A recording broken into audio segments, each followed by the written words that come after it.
Oh,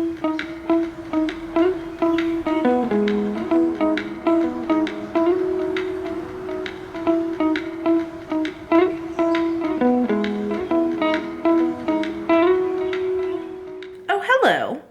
Today we are here to do my biannual haul slash reviewing everything that has come onto my TBR in the last 6 months.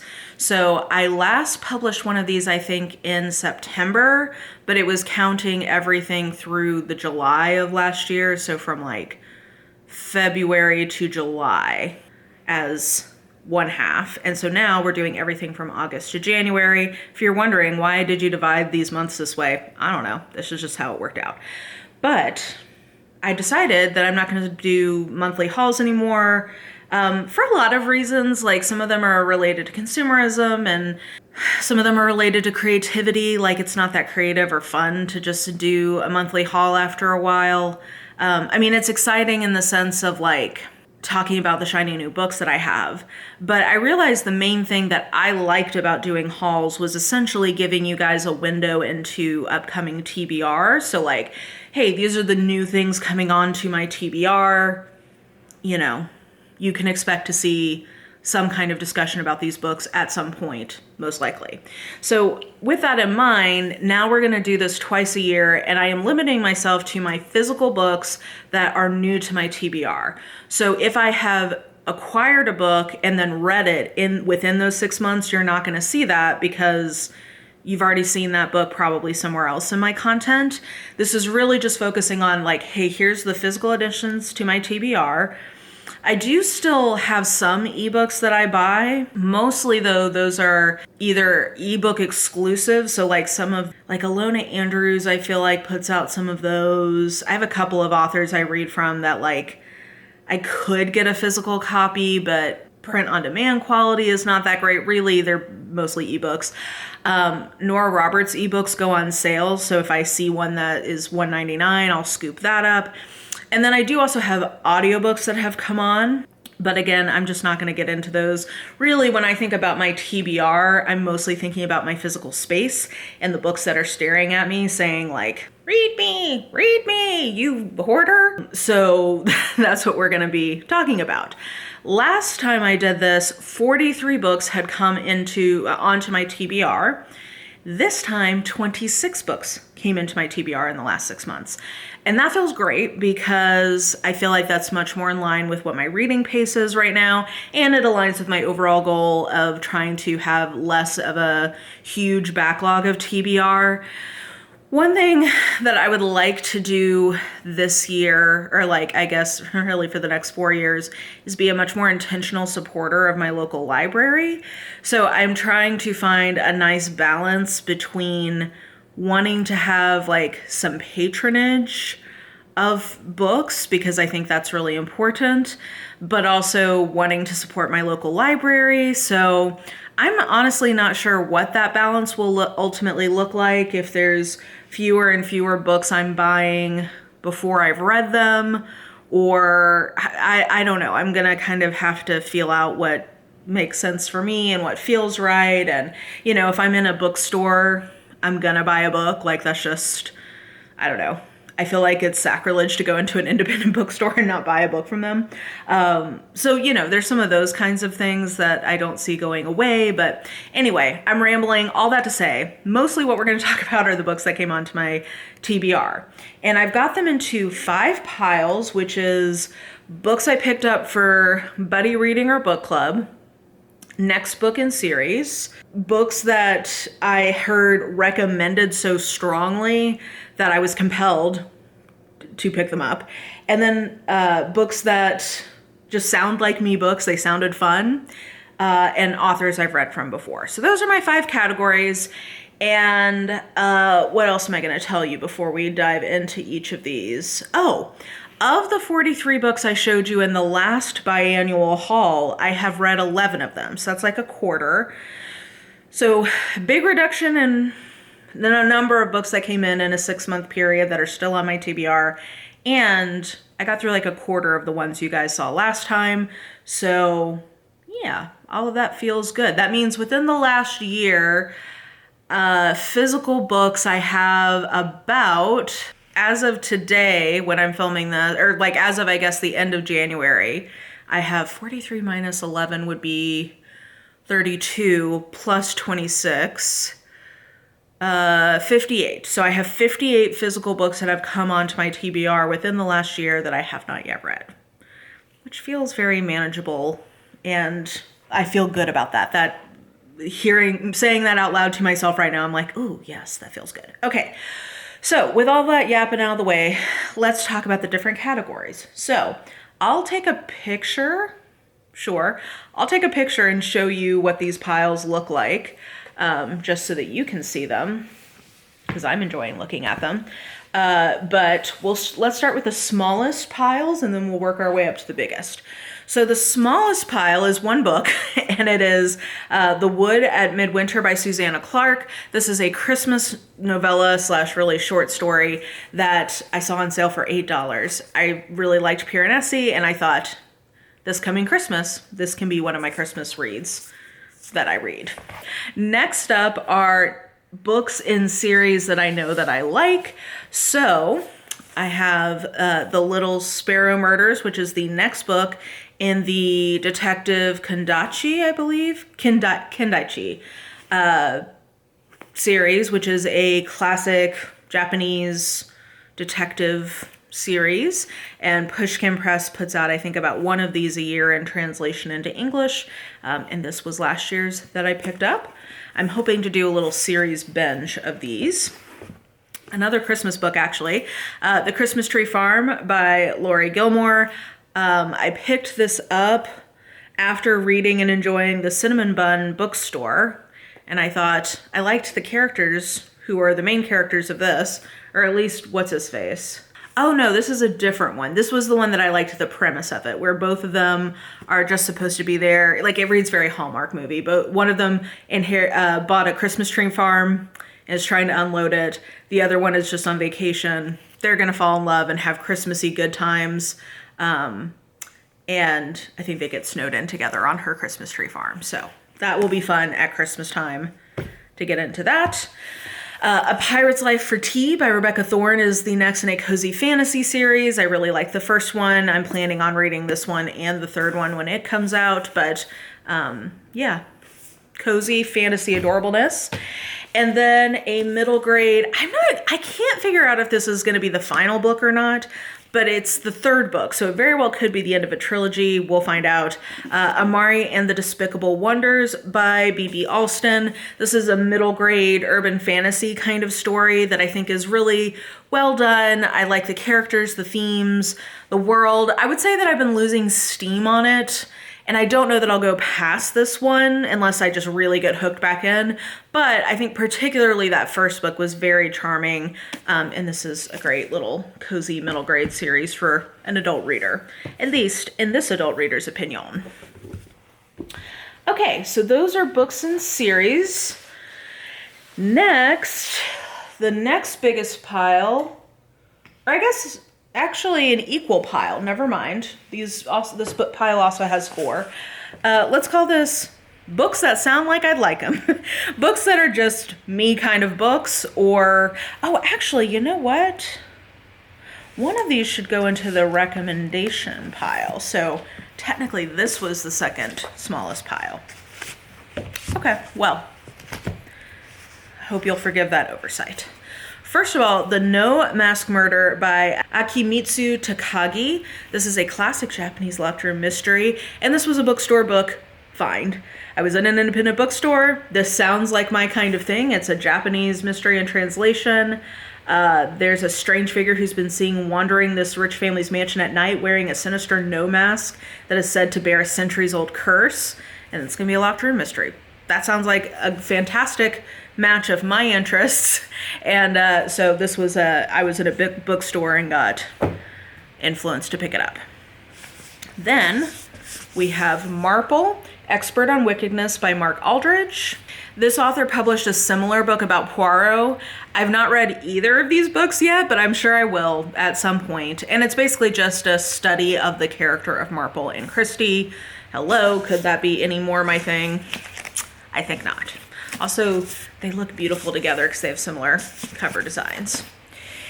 And then Death at the Sign of the Rook by Kate Atkinson. You know, I was influenced in I guess I could almost call this a recommendation, but it didn't really come from a specific person, so I think not.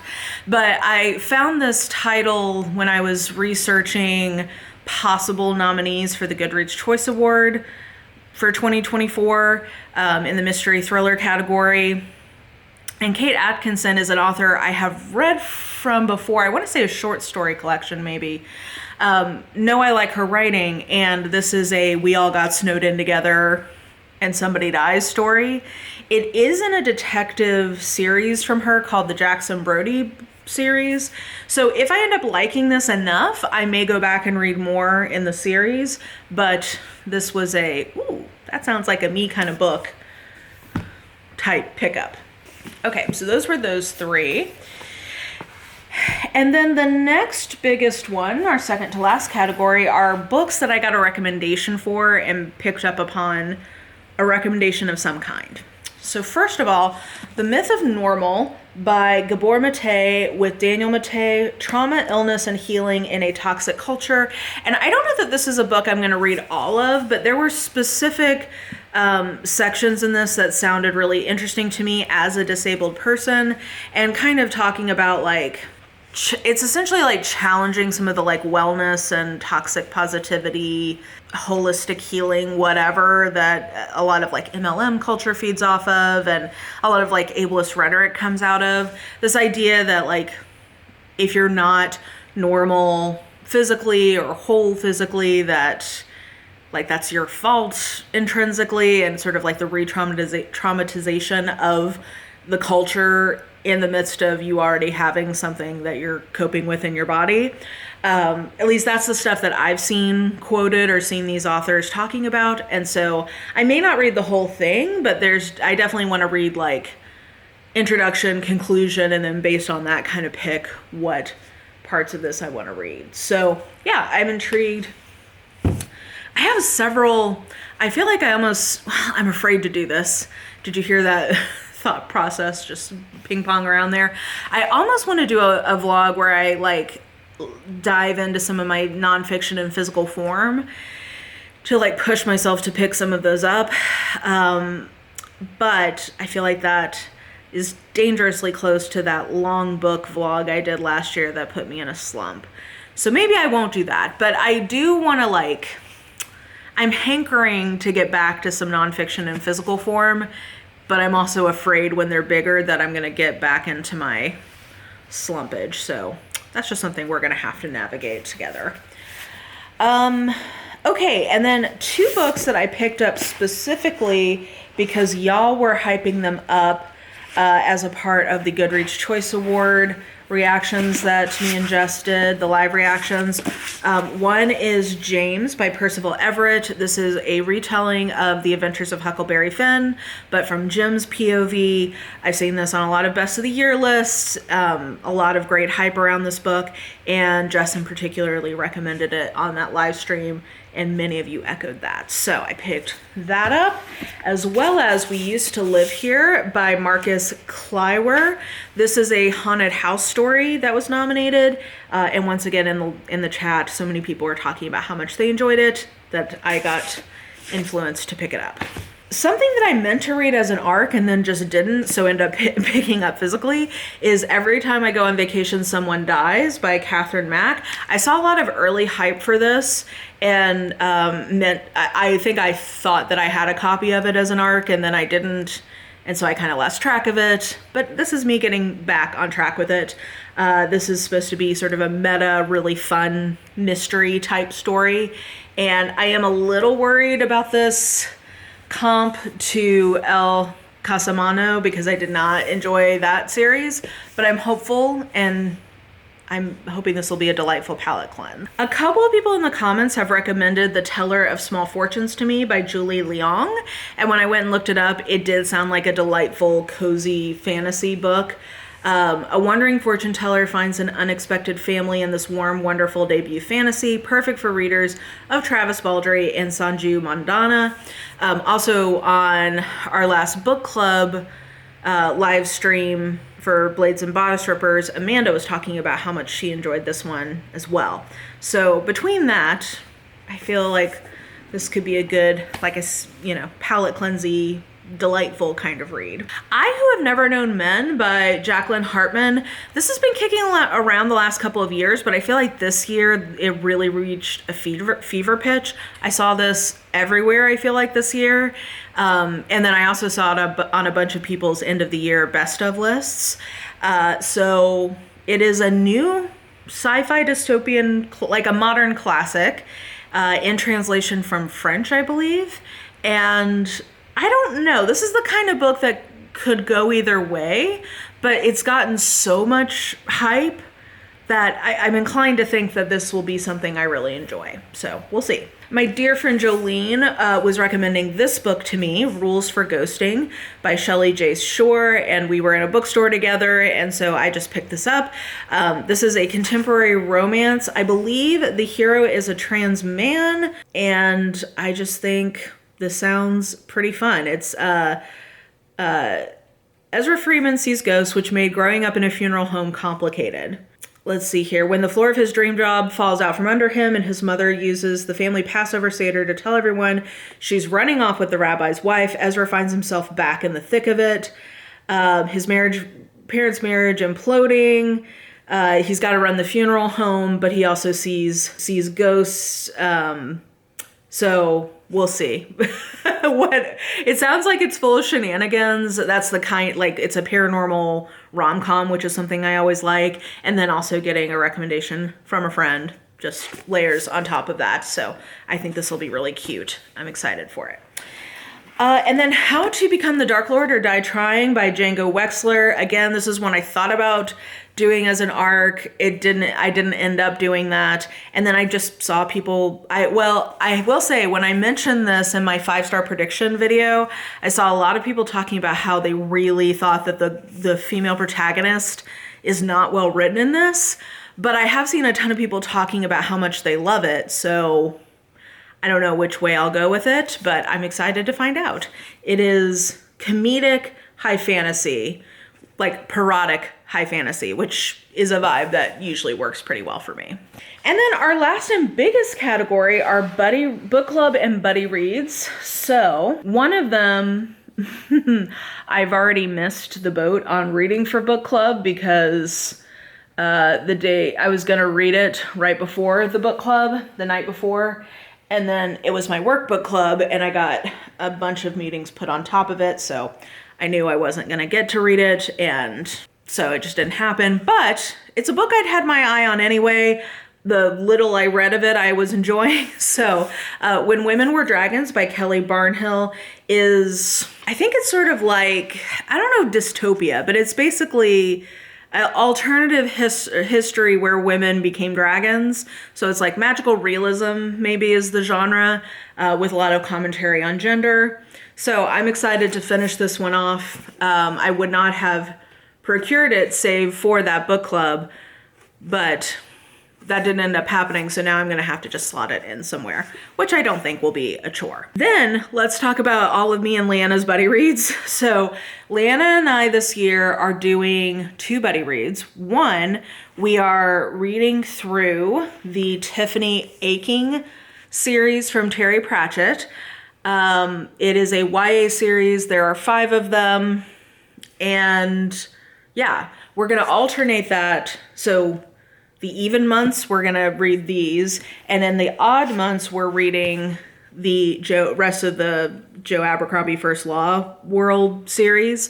So in January, we read Best Served Cold. And then we'll go on from there. Let me know your thoughts on if you guys want some kind of live stream discussion. I think we're probably going to do that, but I'm thinking that a live stream for each of the Terry Pratchett books might be a little bit of a stretch. So maybe we'll just do like one for this whole Tiffany Aching series. And then, I don't know, the Joe Abercrombie ones are meaty enough that we could do one per book, but maybe we'll do a roundup. Anyway, let me know what you think. in between our channels, we'll probably do that. So I'm excited. That was something I missed last year with some Leanna buddy reading. So I'm very excited to have that back on the docket.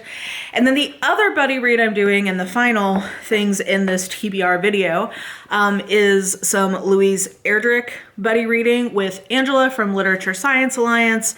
And Louise Erdrich is an author I've been wanting to do a try an author video with. So these are the two books that she and I are going to read together. One is Love Medicine, the other is The Roundhouse, and then I think the third one I already have on my TBR is The Sentence. So between those three books, I'm hoping to get a sense of what this author is about, and I'm excited to have a little buddy read going with Angela. So that is all of the books that came onto my TBR in the last 6 months. Even just going through that, I have plans for like half of these books already. So that feels great. Way to go, Mara. It's like I'm growing. It's like I'm learning from what works and doesn't work for me in reading and growing from it. Who'da thunk? Anyway, let me know what you thought about any of the books that I talked about today. Let me know how your TBR is looking these days. I feel like a lot of people, I don't know, maybe they're just the ones commenting, but a lot of people have mentioned to me that they're trying to do TBR readowns or not build their TBR as much. So wherever you find yourself on that, let me know how it's going. And yeah, I think that will do it for me. So if you like the video, hit the like button, hit the bell if you want to know when I post. I don't remember what the next video you guys are going to see is, so we'll both find that out together. And yeah, be well, take care of each other, and I will just talk to you soon. Bye.